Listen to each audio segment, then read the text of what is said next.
going to the studio. And there was only 2 people that I knew with that kind of money that would be willing to invest into something that some idea that I had. One was Eazy, the other was Layla.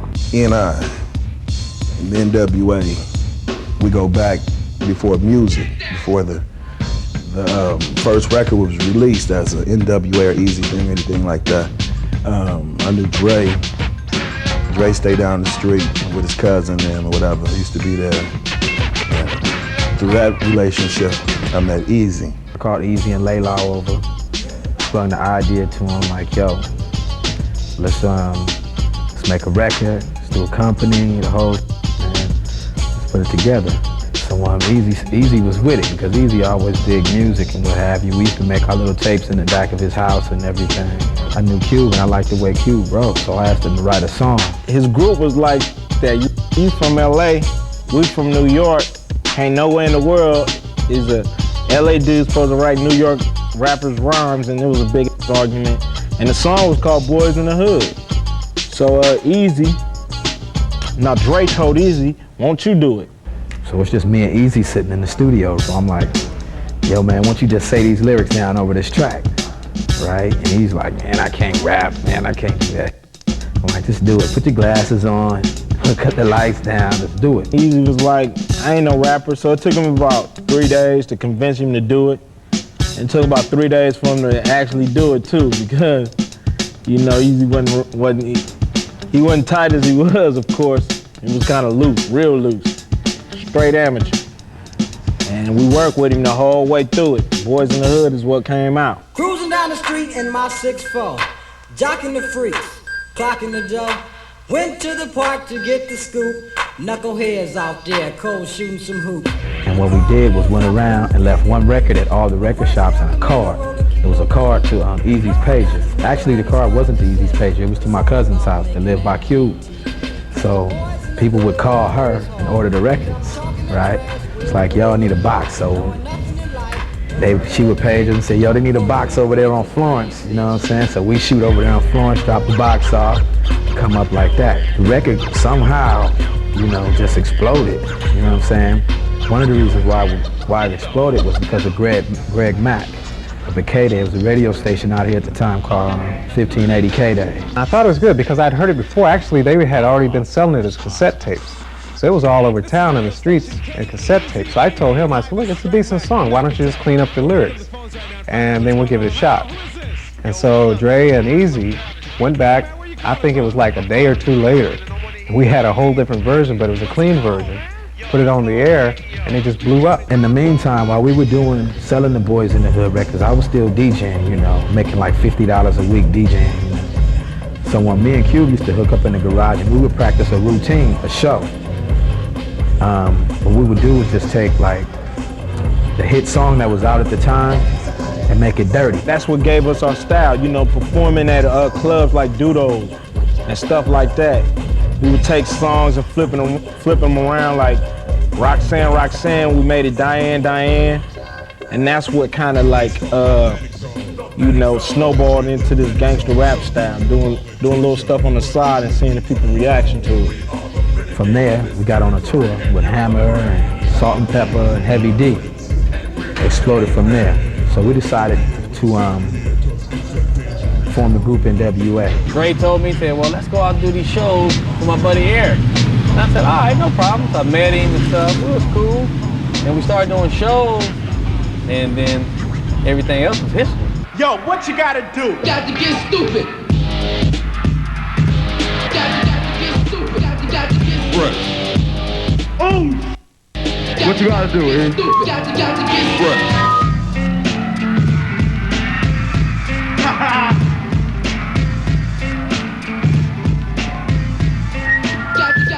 Fresh. Yeah! Make some noise for Eazy, motherfucking E. Compton's in the house.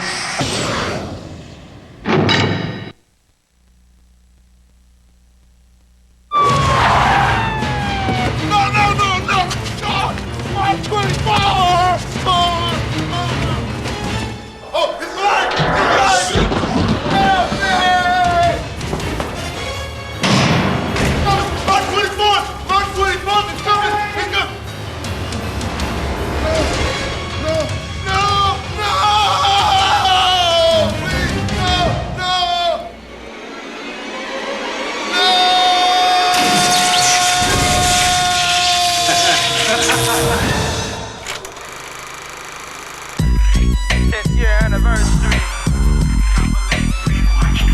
The album in stores. Coming soon. Real soon. March 24th.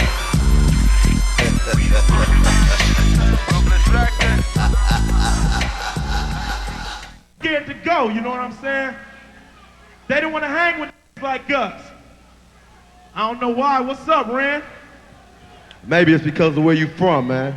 Tell them what you are. I'm down when I'm stomping. Now tell them where you're from. Motherfucker coming straight out of Compton. Crazy motherfucker named Ice Cube. From the gang called with attitude. We went out on tour. Records was just selling. You know what I'm saying? We'd be in one city, that'd be like the record is gold.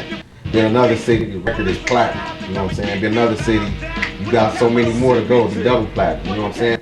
With me. So when I'm in your neighborhood, you better drop. Cause Ice Cube is crazy as I leave, believe I'm stomping, but when I come back, boy, I'm coming straight out of Compton. We really just thought we were blowing up when we went on tour and the contracts came about. I had been involved with a couple of the early rap records that had success. I was managing a group called the World Class Wrecking Crew through a guy named Alonzo Williams. So that's how I met Eazy. He played me a couple of tracks, played me a track called Boys in the Hood, which I thought was probably the most important record that I had heard since the beginning of rock and roll. The all-star group is all of us, me, Dre, Ren, Ice Cube, and mine is me, solo. That's my album. It's by myself, solo. We make our records based on stuff that's happening where we live, you know. Everybody grew up in the street. Everybody know what's going on. Now, that's explaining how it is with us. You know, where we're coming from. Not Beverly Hills, nothing like that. That's explaining how it is in Compton. Eazy and N.W.A. dropped their first record. The music business, the streets had changed dramatically, okay? The streets had went from being cool to being very hostile and very violent. And Eazy them created the soundtrack for the streets. Everything you hear on our records is true. Like we got a real controversial song coming out called F the Police. It'll be out in January. What is that? Talking about what? Self-explanatory. The police. For no reason at all, because you black, you got a little bit of money. And we getting back at them. Beepers, all police ain't bad police. It's like 90% of them. You know, and we're talking about that 90%. Sometimes I want to kick the shit out of them because they've been having me face down. Want to kick the shit out of them. Since you've been in the music business, have you before? Probably not. This letter had come in from the FBI, and I was asked to deal with it, handle it, or whatever. And at the time, this was the first time we'd ever really seen, you know, the federal government or a police organization or whatever go after a rap group that we know of and come out and actually take credit for it. The federal government is not supposed to intimidate, suppress, or in any manner stop the dissemination of constitutionally protected material. And if anything ever was in the history of rap music constitutionally protected, it had to have been the song The Police. I later asked Eric about it, and he just thought it was hysterical. He thought this stuff was like funny. I think he was amused that people thought it was so important what he did and what he thought. I think that amused him. He was terribly amused. He had dinner with the president. He just thought it was the most funny thing in the world that he got to have dinner with the president. No, I wouldn't. I was having lunch with Bush. It was that I'm on these things called Athletes and Entertainers for Kids, Make-A-Wish Foundation. I give a lot of donations to different organizations. So what they did is they picked my name off giving donations, and they sent me an invitation to come down there. An invitation said, we want to invite you to the Republicans Party. I'm not no Republican, you know. So I went down there. When we went down there, as soon as I got off the plane, you had CBS, CNN, and all these people like Eazy-E, gang member, drug dealer, and all this, you know, comes down here to the president's luncheon and all that, you know. and they just blew it up. Basically what I did is I paid $1,500 for $1 million worth of press.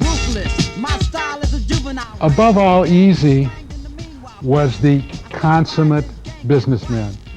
He understood power, he understood marketing, he understood control. He was very Machiavellian. You know, for Ruthless, in the early days, Ice Cube verbalized, Dre musicalized, Eazy conceptualized, and I financialized, and that's what Ruthless was. If anyone thinks that someone beside Eazy-E ran that company, then it was someone that really didn't know Eazy-E. I learned a lot from Eazy. I learned a lot about business. I learned a lot about, you know, you don't have to transform yourself to be a good businessman. You don't have to put on three-piece suits. And you can just kind of like be yourself. You could be young, hungry, and successful, you know, and I mean, that's what I learned from him, you know, and I still use some of the things that I learned from his business, you know, practices to this day. Eazy had a concept, or the concept evolved at Ruthless, which I thought was a terrific concept. We took all the best people, they worked on a record, we finished the record, we put the record out, and we started on the next record. So we did Straight Outta Compton, we did Eazy Does It. When we're done with that, we did Michelet's record, we did DOC's record. So you had the single most talented person in the history of rap music, Andre Young, doing the producing. And you know, we had all the best guys doing the writing, Doc and Cube and Eazy. And I'll tell you something, only later on, after Dre left, did we get away from those principles that made us so successful. We met back in 1990 originally. Just based off an image, I thought he would be kind of disrespectful and not really have too much to talk about, and that we wouldn't have anything in common. And I was impressed in terms of he did have stuff to talk about. He was more soft-spoken and was a lot different than what I expected. He was the opposite. Eazy was like a child himself when he was around the children.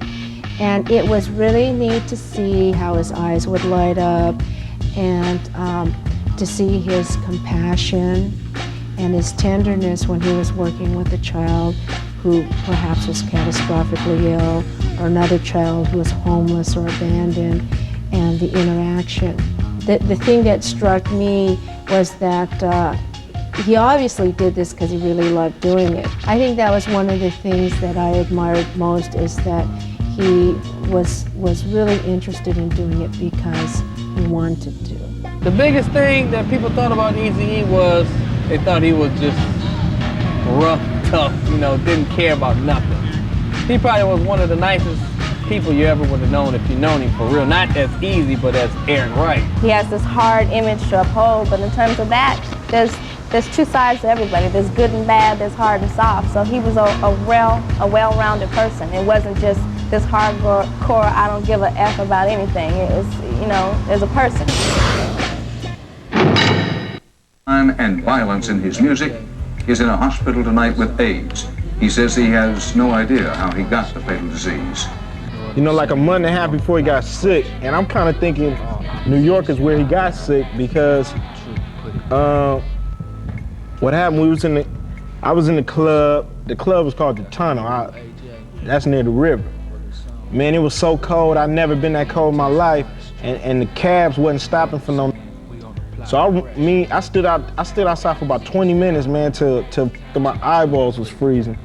I went inside. He took off walking by himself, and I just know that's where he got sick. I thought it was a serious problem then the first time when he went to the hospital, but then shortly thereafter when he wasn't getting better, maybe about a week later, and we went back and they started running a lot of tests, and definitely when I got the call with the diagnosis, that's when I knew it was serious.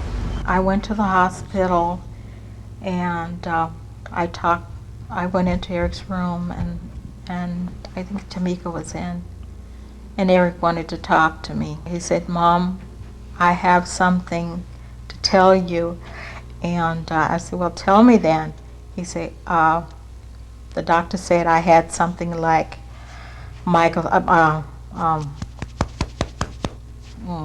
Magic Johnson have? I'm sorry. And I said, you mean to tell me? And then he said, AIDS. Well, I heard it as a rumor from, from my homeboy's mother who works up there. About a week later, all these, people kept saying stuff, but it was still a rumor, still felt like a rumor. His assistant called me, and I went to school with her, so we know each other, and she just told me the real. When the diagnosis was given and took place with the doctor, there were conversations between myself and him and his family of how to approach it. And due to the fact that he was in the limelight in terms of the public eye, other than just being Eric Wright at home or, that's my buddy, there are young people, older people, people that look to him as fans, kind of like, what are you doing? What's going on? Good, bad, whatever. That something needed to be released, something needed to be said. I'm not saying this because I'm looking for a soft cushion wherever I'm heading. I just feel that I got thousands and thousands of young fans that have to learn about what's real when it comes to AIDS.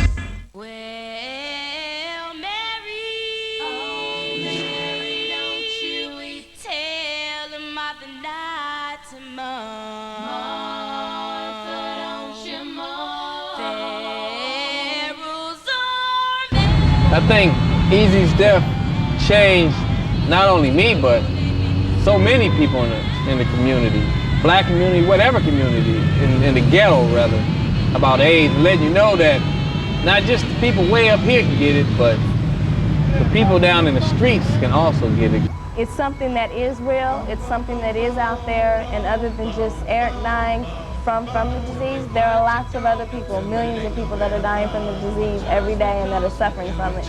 I always knew that was some shit not to f with, and I always knew, even in my young stupid days, when I was a youngster, I took pride in strapping it on, you know what I'm saying? And Eazy-E was a little more free with himself than that, you know what I'm saying? He said live it to the fullest, and that's what he did, so I couldn't really shed no tears for Eazy because he's he done lived life to the fullest, you know what I'm saying? He's been on the bottom all the way up to the top, he lived it how he wanted to. This year is its 10th year anniversary, and letting people know what the company stood for, bringing it in a more positive light to show that it was more than a glorified production company, that it was a label that it broke and made its mark as a gangster rap label, but it's a bona fide label that had R&B, that had other rap acts, that is here to service. It is still that open door opportunity for a lot of urban people and young people that want to get into the industry. It's here. It's been here 10 years. It's a life. It was an idea and it's a dream that came true, and it's still living and it's still alive. He put some life back into the rap game, you know what I'm saying, when he came through the police all the way to putting us in the game, you know what I'm saying, he kept the eras going about the game. It ain't easy, it's work. He taught us how to handle the work, you know what I'm saying, how to watch out for the shiestiness and just how to be humble. It's plain and simple. If Eazy-E, you know what I'm saying, wouldn't have been there for us, we wouldn't be here right now. You know what I'm saying, he gave us our chance, you know what I'm saying, just like we been saying, he gave us our walking shoes, we ran with them. You know what I'm saying, point blank. Much love, Eazy-E, rest in peace.